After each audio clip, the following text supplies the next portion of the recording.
जय शिवराय मित्रांनो, मी आनंद आणि स्वागत आहे तुमचं पुनश्च एकदा आपल्या यूट्यूब चॅनलमध्ये।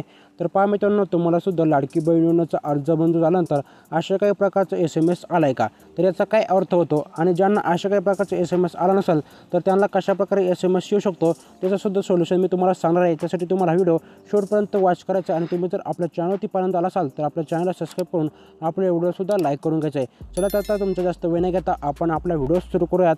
तर पाहू शकता या ठिकाणी आपल्याला महाराष्ट्र गव्हर्नमेंटकडून एक मेसेज आला आहे, म्हणजे याचा अर्थ काय ते एकदा समजून घेऊयात। तर आता या ठिकाणी आपल्या मोबाईलच्या स्क्रीनवरती पाहू शकता आपल्याला महिला व बालविकास मंत्रालयाकडून एक मेल आला आहे, ज्यामध्ये आपला फॉर्म अपलोड म्हणजेच मंजूर करण्यात आला आहे। तुम्हाला सुद्धा मंजूर झाल्यानंतर अशा काही प्रकारचा SMS आला असेल तर तुम्हाला लगेच चेक करून घ्यायचं आहे। जर तुम्हाला SMS आला नसेल तर सुद्धा सांगणार आहे, त्यासाठी तुम्हाला व्हिडिओ शेवटपर्यंत पाहायचा आहे। तर मित्रांनो पहा, आता या ठिकाणी जर तुमचं SMS व्हेरिफिकेशन बाकी असेल तर तुम्हाला काय करायचं आहे, तुमचं नारी शक्ती दूत ॲप्लिकेशन ओपन करायचं आहे।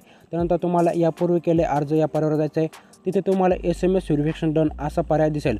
जर तुमचं SMS व्हेरिफिकेशन बाकी असेल तर तुम्हाला काय करायचं आहे, सर्वात प्रथम म्हणजे तुम्हाला काय करायचं आहे, आता प्ले स्टोअर ओपन करून घ्यायचं आहे। तर पहा, आता या ठिकाणी मी माझ्या मोबाईलवरती प्ले स्टोअर हे ॲप्लिकेशन ओपन करून घेतलेलं आहे। तिथे जाऊन आता मी डायरेक्ट सर्च करणार आहे मेसेज।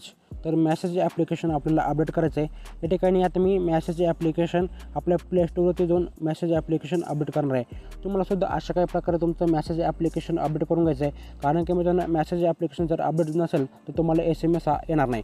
तर यानंतर जर तुमचं मेसेज ॲप्लिकेशन अपडेट झाल्यानंतरसुद्धा जर तुम्हाला SMS व्हेरिफिकेशन बाकी असेल तर तुम्हाला काय करायचं आहे, तर पहा मित्रांनो, आता या ठिकाणी सर्वात महत्त्वाचं म्हणजे तुमचं आधार कार्ड लिंक असलेल्या मोबाईलवरती तुमच्या मोबाईलमध्ये बॅलन्स असणं खूप गरजेचं आहे। जर तुमचा रिचार्ज संपला असेल तर तुमचं SMS व्हेरिफिकेशन होणार नाही। त्यामुळे मित्रांनो तुम्हाला काय करायचं आहे, लवकरात लवकर तुमच्या मोबाईलवरती बॅलन्स टाकून घ्यायचा आहे। जर तुमचं इनकमिंग व आउटकमिंग जर कॉल बंद झाला असेल तर लगेचच रिचार्ज मारून घ्या, नाही तर तुमचं SMS व्हेरिफिकेशन होणार नाही।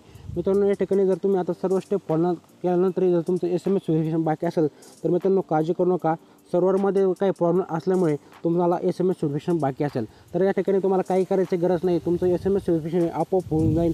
सर्व्हरचा प्रॉब्लेम सॉल्व्ह झाल्यानंतर तुमचं SMS व्हेरिफिकेशन आपोआप होणार आहे। तर मित्रांनो असा होता माहितीपूर्ण व्हिडिओ। यामध्ये जर तुम्हाला काही अडचण असेल तर नक्कीच कमेंट करून कळवा। धन्यवाद मित्रांनो, व्हिडिओ शेवटपर्यंत पाहिल्याबद्दल तुमचे माझ्यापासून आभार। जय शिवराय, जय महाराष्ट्र मित्रांनो।